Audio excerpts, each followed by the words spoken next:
Alice, mabilis tumalilis, mabilis nakaalis, naibalik din ng mabilis. Good news, nahuli na po si Alice Go or Go, whatever. Dating mayor ng Bamban, ang magandang lumaki sa farm, hindi na farm ang kanyang titirahan. Pagkat ang kanyang magiging tirahan ay isa ng kulungan. Hintayin natin sa Senate hearing.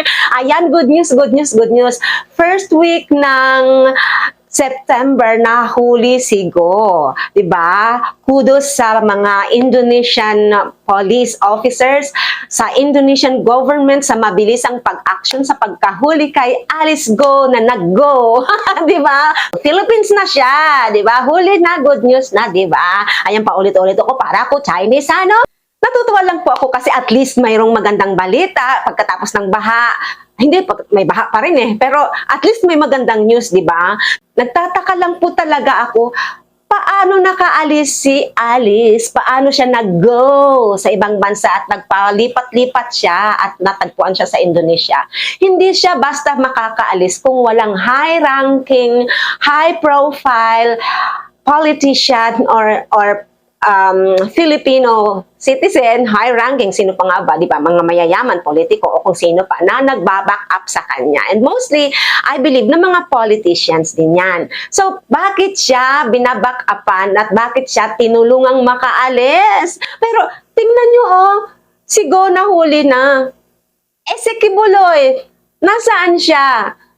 Siyempre, mayroon ding nagtatakip at tumutulong na ma-impluwensyang tao. Yun lang yun eh. Kailangan talaga mahuli ka na, Kibuloy. At ng mga pagkaguluhan ay hindi magtuloy-tuloy. Kasi, di ba, bakit ka natatakot? Lumabas ka na po, Pastor Kibuloy. Nanawagan, ano? Naman. Pero alam niyo po, although talagang matindi ang mga puwersa ng mga kalaban at ng kadiliman, ano, kasi kadiliman, kasi 'di ba kung mabuti hindi nila itatago eh. So, syempre, espiritu ng mga evil, 'di ba? Mga espiritu ni Satan, pinagtutulungang itago siya. So hindi ganon. Mangyari man na kayo ay makapagtago o maitago siya, pero laging mananaig ang batas, laging mananaig higit sa lahat ang batas ng Diyos at higit sa lahat laging mananaig ang kabutihan. Kasi 'di ba, marami siyang kaso na dapat na sagutin at harapin. Kaya hindi siya dapat tumatakbo. Nakakalungkot lang kasi bakit kailangan itago pa siya? Bakit kailangan pagtulungan siyang maitago? Halos sabay silang nagtago. Pero hindi nakaligtas si Alice kasi excited na ako kung ano na naman ang ikakatwiran niya sa Senado, no? Na dati ang katwiran niya ay lumaki daw siya sa farm. This time, ano naman kaya ang kanyang ikakatwiran? Tsak hindi na sa farm. Doon na siya sa barn. Doon na siya sa kulungan.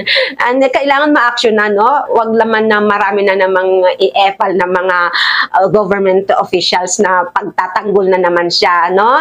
Ganun talaga eh, nakaka-ewan, pero stay strong lang po tayo kasi as a Filipino citizen, syempre, may pakialam tayo sa nangyayari sa ating bansa. Kaya tayo ay gumagawa ng paraan na maipaalam para yung hinaing ng taong bayan, at least sa mga comment na ilalabas, di ba? At least yung mga iniisip puro-puro ng taong bayan na isi-share sa mga comments, sa mga vlogs. Kaya dapat pinapanood nyo talaga yung mga vlogs ko eh.